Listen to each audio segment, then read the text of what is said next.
3,000 meters down, eternal darkness covers the cold and silent Monterey Canyon in deep and terrifying mystery. Sand grains begin falling into the black abyss, signaling a massive geological fracture deep below the ocean surface. Above, on the sunny Monterey Bay surface, tourists stroll leisurely along the historic and bustling Cannery Row street. Sea lions bark loudly while happy children laugh beside the giant glass tanks of the Monterey Bay Aquarium. Nobody knows that billions of tons of rock are sliding into the abyss right beneath their feet now. The landslide creates a giant water piston pushing upward, tearing apart the piece with violent hydraulic force. The calm sea suddenly boils like a giant pot, with aggressive white foam churning everywhere in plain sight. Ocean water recedes rapidly offshore, revealing the bay floor covered in green algae and old rusty shipwrecks. Surprise turns to pure horror as a vertical wall of water 100 meters high rushes towards shore. Sirens wail too late as the crowd begins screaming and running away in absolute desperation and panic. Intercontinental hotel glass windows shatter instantly, crushed by water pressure like fragile eggshells in a split second. Giant aquarium glass tanks explode, spilling thousands of jellyfish onto the flooded streets in a chaotic mess. Sharks and marine creatures are swept away, mixing with the dark floodwaters, destroying the city infrastructure completely. A massive corner of the Monterey Peninsula is swallowed instantly, leaving no trace of human life behind. There is no place to run, no high ground for shelter. Humans are trapped in raging waters. California faces the worst nightmare in modern history, total destruction arriving without any warning for the people. This is not an earthquake shaking the ground. This is the terrifying collapse of the entire ocean. Welcome to the apocalypse in Monterey, where human civilization is wiped out completely in just a few minutes. Witness the terrifying simulation of the day the Pacific Ocean decided to take everything back from us. The story begins right now, when the very first warnings were ignored in a cruel and fatal way. On a peaceful Saturday noon, the bright sun shines brilliantly over the scenic and quiet Monterey Harbor. Deep underwater, a small crack begins spreading rapidly across the thick sediment layers of the canyon floor. Thousands of seagulls suddenly stop flying and land silently on every available rooftop, creating an eerie stillness. At the breakwater, a panic-stricken colony of sea lions dives into the water, swimming away wildly. Tourists on the shore continue taking photos happily, completely unaware of the deadly danger approaching them soon. The seismograph needle at the local station remains completely still, recording absolutely no ground, vibration, or shaking. But deep in the abyss, a massive section of the underwater mountain silently detaches and slides down.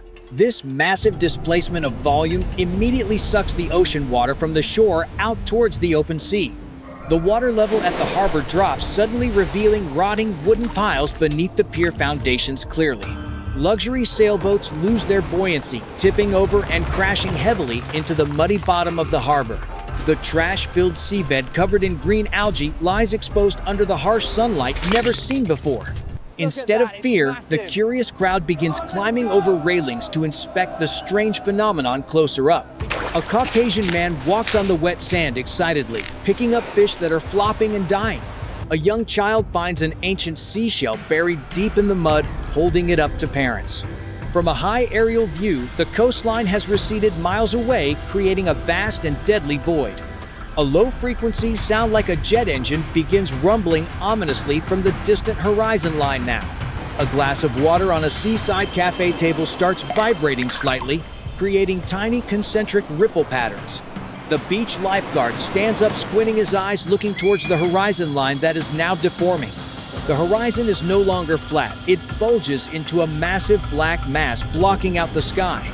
An old fisherman with a sun-tanned face recognizes the sign and screams a loud warning immediately. But his desperate scream is swallowed completely by the excitement of the crowd live streaming the event live.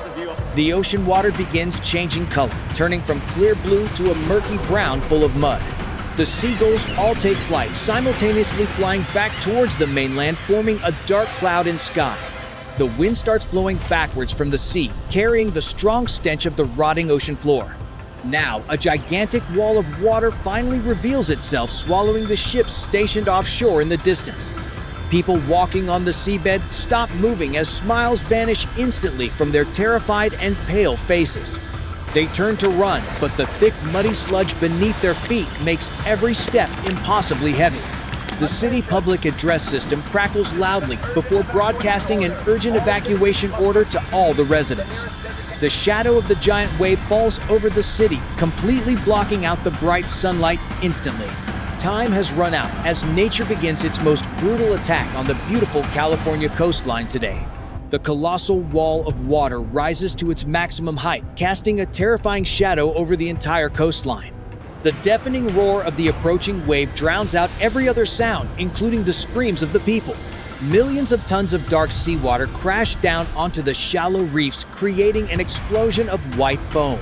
The Monterey Bay Aquarium stands helpless as the first massive impact point for the unstoppable mountain of water. Concrete walls reinforced with steel crumble instantly like dry sand under the immense pressure of the ocean wave. Inside the main hall, the giant viewing windows shatter explosively, releasing sharks and tuna into the flooding lobby. Cannery Row is obliterated as the wave hits the historic brick buildings with the force of a bomb. Luxury hotels are lifted entirely off their concrete foundations, floating for seconds before disintegrating into a pile of rubble. The famous Intercontinental Hotel is sheared in half, exposing rooms and furniture to the violent, swirling black water. Cars parked on the street are tossed into the air like lightweight toys crashing through second-floor windows. A Caucasian woman runs desperately, holding her child tight as the water chases them down the narrow alleyway. An East Asian man climbs a light pole frantically, looking down at the raging torrent of debris below. Fisherman's Wharf explodes into wooden splinters as the wave pulverizes the pilings and restaurants in a single strike. Fishing boats are carried inland by the surge, smashing into storefronts and acting like massive battering rams. The air pressure ahead of the wave blows out windows of buildings before the water even touches them. Giant cypress trees are snapped like matchsticks, their roots ripped from the ground by the sheer hydraulic force. Pacific Grove's rocky coastline offers no protection as the water climbs over cliffs and engulfs the beautiful homes. Wooden Victorian houses are crushed instantly, reducing centuries of history to floating debris in just a few seconds. Power lines snap and spark violently, creating electrical explosions that flash blue against the dark, stormy water background. From an aerial view, the city grid is erased as the gray floodwater swallows block after city block.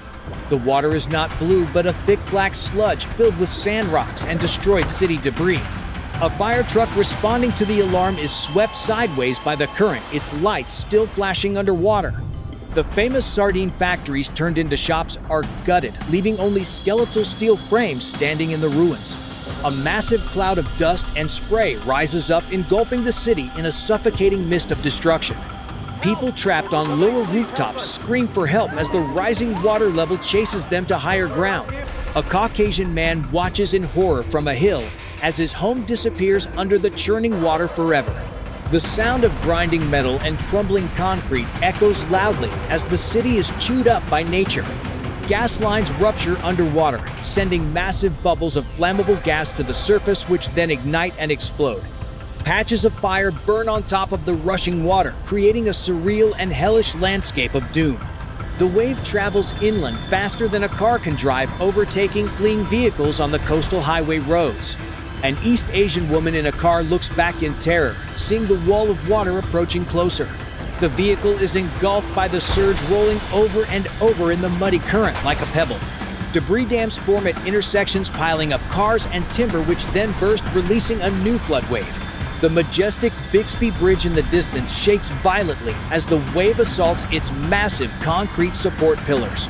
At the Naval Postgraduate School, historic buildings are flooded up to the second floor, ruining libraries and archives. The water carries sediment from the deep ocean, burying streets under meters of thick, heavy, and toxic mud. Survivors clinging to floating debris drift helplessly past the ruins of what used to be their beautiful city. The chaotic energy of the ocean seems endless, pounding the shore with wave after wave of destructive power. There is no mercy in nature as the tsunami continues its path of annihilation deep into the valley. Monterey is no longer a city. It has become a graveyard of civilization buried under the Pacific Ocean. The tsunami breaches inland levees, flooding the fertile Salinas Valley like a hungry monster, consuming everything in sight. America's salad bowl is now nothing more than a vast sea of salt water mixed with toxic mud. Vast fields of green vegetables are completely buried under layers of heavy gray sediment meters thick right now. Helpless farmers watch their life savings wash away with the swirling, murky floodwaters, destroying their livelihood in seconds. Highway 68 becomes a deadly trap as thousands of vehicles remain stuck with absolutely no escape route. Panicked crowds abandon their cars, running on foot, creating a chaotic scene of terrifying stampede and pure confusion. A Caucasian man tries climbing onto a truck roof to escape the frantic crowd below, pushing and shoving. Blaring car horns mix with screaming voices, creating a symphony of absolute desperation and panic in the valley. Water begins rising onto the road's surface, licking at the tires of the stationary cars stuck in traffic. Flames from exploding gas stations provide the only light source in the pitch-black night of the valley. Rescue helicopters fly overhead but cannot land because there are no safe landing spots left in the flood.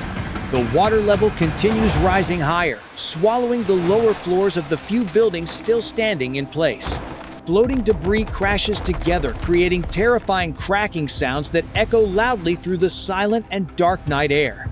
The local hospital is completely isolated as backup generators slowly run out of fuel, putting patients at risk.